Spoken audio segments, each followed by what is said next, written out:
Malam, sang debaters. Berani bertanya, berani ditanya. Jangan kerja kau hanya bertanya terus. Setelah tadi saya membahas tentang Yudas dengan Esra Soro, kali ini saya akan membahas mengenai perpuluhan. Saya harap kawan-kawan tidak alergi tentang bahasan saya. Kenapa? Lagi-lagi saya katakan saya tidak beranjak sedikit pun dari isi kitab suci. Paham ya? Kalau saya beranjak, kalian bisa mengatakan saya pembual, pembohong, pendusta, suka-suka kalian lah. Ya kan? Nah, untuk bahan pembanding sekarang saya putarkan sebuah video Pak Gilbert Lumondong yang kita dengar apa kata beliau mengenai hal ini. Yang harus kita beri adalah orang-orang miskin, saudara. Ada orang-orang yang kekurangan, ini harus kita beri, saudara. Dan yang ketiga yang juga kita harus beri adalah pekerjaan Tuhan. Kenapa? Karena dua yang kita dapat dalam pekerjaan Tuhan. Yang pertama, makanan rohani. Sama seperti kalau restoran kita makan, kita bayar. Begitupun kita dapat makanan rohani. Menjadi aneh dan buat saya menjadi munafik. Kalau saya mau terima, tapi saya tidak mau memberi, saudara. Ya kan? Nah, perhatikan apa beliau bilang. Dia mengibaratkan seperti makan kita kan. Makanan rohani. Kamu sudah makan, tak mau memberi. Atau ya terserah kalian lah menafsirkan apa ya. Kalian sudah paham saya maksudnya. Jadi seolah-olah seperti saya, tanpa sadar kalian kan saya memberikan makanan rohani sama kalian. Kalau menurut Bapak Pendeta ini, ya sudah saatnya kalian memberi katanya kan. Tapi itu menurut Bapak Pendeta ini loh, bukan saya ya. Kalau saya sih asik-asik saja. Saya meminta kalian untuk menyumbang, meminta kalian untuk tidak menonton iklan karena saya memiliki misi namanya jalinan sedekah, bukan yang lain-lainnya. Oke, kita lanjutkan lagi apa kata Pak Pendeta ya. Lalu yang kedua, saya mendapat pemeliharaan, saya mendapat pendidikan, saya mendapat perhatian di gereja saya. Dengan lain kata, kalau anak saya lahir, lalu saya didoakan. Saya menyerahkan anak saya didoakan. Anak saya mau apa itu namanya tukar cincin pertunangan didoakan, ya kan. Anak saya sakit, ya kan, didoakan. Lalu kemudian mau menikah di konseling pranikah. Ada keluarga yang meninggal, gereja yang melayani. Berarti saudara, saya bukan hanya dapat makanan rohani, tapi saya dapat pendidikan, saya dapat perawatan secara rohani. Maka menjadi aneh kalau saya masih hitung-hitungan dan berkata, buat apa saya memberi kepada gereja? Jadi alasan Bapak ini ternyata memberi itu karena kalian, ya kan, diberikan pendidikan, dilayani, sudah selayaknya kalian memberi. Sama seperti kayak di restoran kan, kamu makan, ya kan, itu ada pelayanan, dihidangkan nasi segala macam. Bagi yang setuju, silakan, ya, kalian ikutilah beliau, ya kan, sudah selayaknya kalian memberi kepada orang-orang yang memberi pengajaran kepada kalian, silakan. Namun kalau kalian tanya kepada saya, apa jawaban saya? Tunggu kita tonton video ini sampai selanjutnya lagi ya. Ya kan? Dan kita memberi sejauh apa yang kita dapatkan. Simpel saja, ya kan? Kalau kita makan 5 piring, rasanya pantas sekali kita bayar 5 piring, ya kan? Dan kalau kita makan makanan enak, pantas sekali kita memberi hal yang baik, saudara, karena itu sesuai dengan apa yang kita dapatkan, saudara. Dan nggak mungkin kita makan 1 piring kita bayar 5 piring, ya kan? Biasanya ribut, ini makanan nggak enak kok bayarannya mahal, kan gitu kan. Jadi karena itu beri sesuai dengan hati yang penuh sukacita, beri menurut kerelaan kata Alkitab, tetapi jangan biasakan jadi orang-orang pelit. Nah, ada banyak orang yang bertanya, bagaimana dengan perpuluhan? Saudara yang kasih dalam Tuhan, ada banyak orang yang bilang, perpuluhan itu hanya perjanjian lama. No, Yesus juga bicara tentang perpuluhan. Bahkan Yesus berkata, yang satu kamu lakukan, ya kan? Yang lain jangan kamu abaikan. Yang satu harus kamu lakukan. Artinya hal-hal mengenai perjanjian lama yang masih harus kita lakukan, ya kan?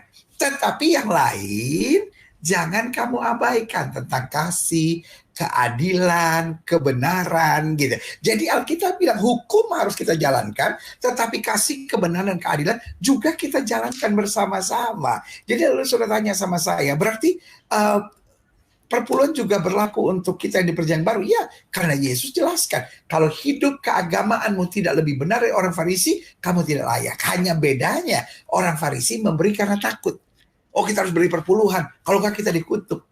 Tetapi anak-anak Tuhan memberi kenapa? Karena Tuhan terlalu baik buat hidup saya.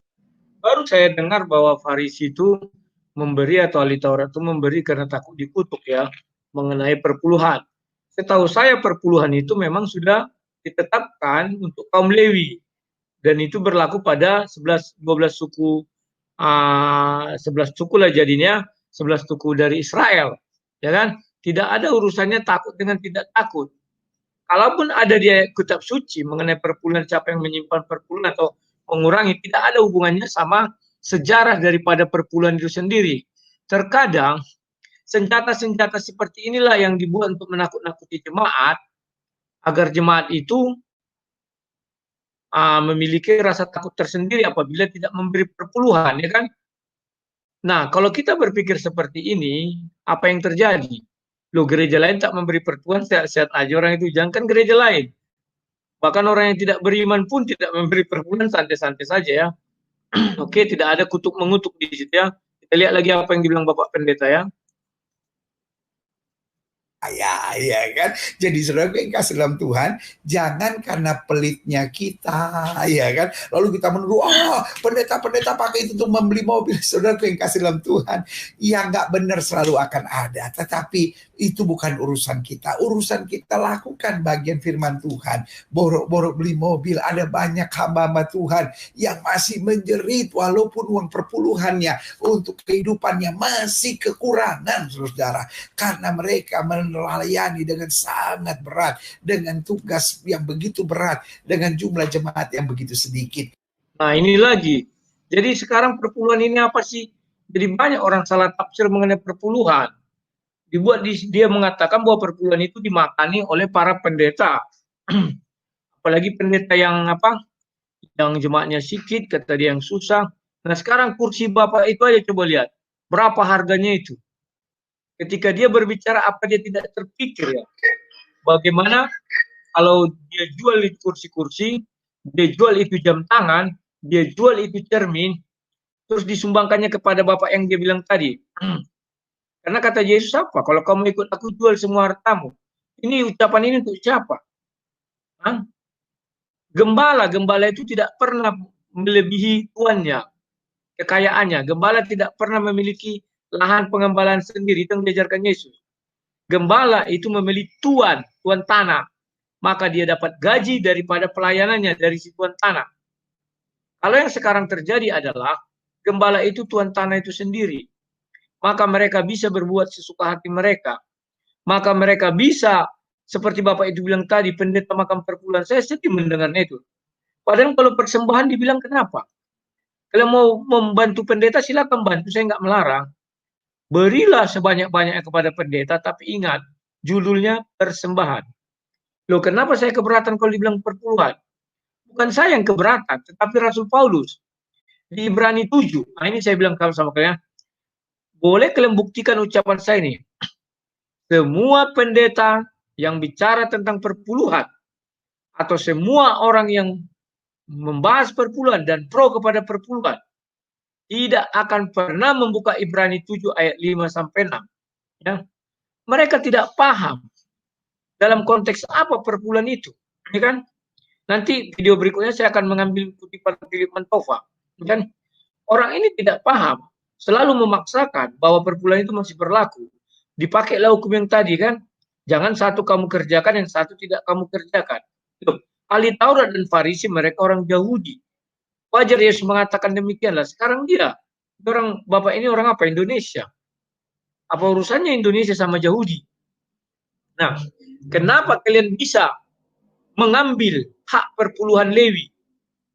Kalau kalian baca Ibrani 7 itu, dan kalian hayati ayat 5 sampai 6, kalian akan paham mengapa kita tidak makan perpuluhan. Seperti Bapak itu tadi bilang pendeta makan perpuluhan. Oh, sedih sekali saya melihatnya itu. Tahu kenapa kita sedih? Yang memakan perpuluhan itu hanya Melkisedek. Yang di luar Lewi loh ya. Ini Ibrani 7 ayat 5 ayat 7 itu ya. Ibrani 7 5 sampai 6 itu. Paham ya? Lah lantas, apakah memang harus dari keturunan Lewi? Harus. Dan perpuluhan itu di bawah hukum Taurat. Ibrani 7 mengatakan demikian. Ya kan? Dan ada, oke, kalian mau tidak seperti Lewi bisa, tapi kalian harus seperti Melkisedek dong.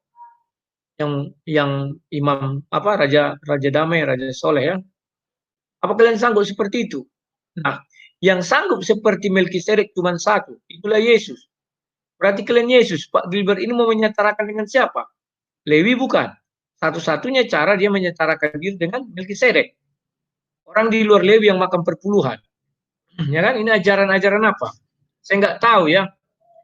Bagi orang-orang yang memakan perpuluhan atau memberi perpuluhan, apakah salah memberi perpuluhan? Saya katakan judulnya salah. Karena kalian tidak tepat sasaran memberinya.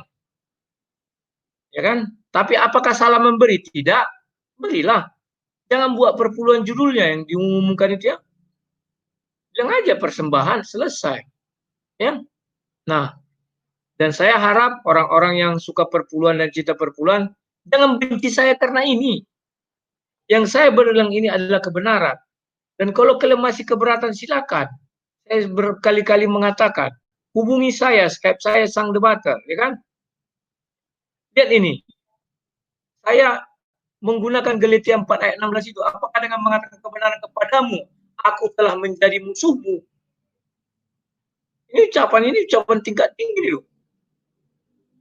Orang-orang yang selama ini ternina bobokan dengan perpuluhan, mungkin setelah menonton video saya ini, mereka mulai membenci saya. Silakan.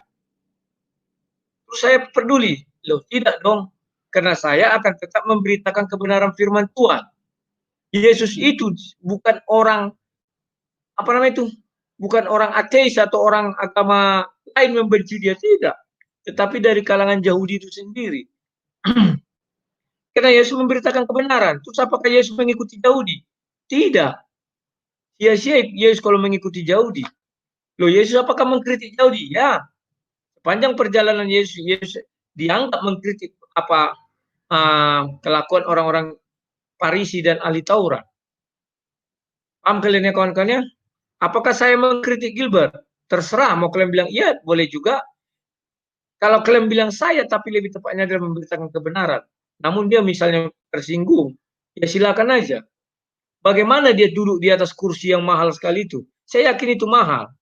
Karena pernah saya tanya, kursi yang enggak segitu aja 7 jutaan. Dia bisa bicara ada pendeta yang tidak makan. Ya kan? Padahal sudah memakan perpuluhan, masih kurang kata dia kan. Nah sekarang kekayaan beliau dari mana?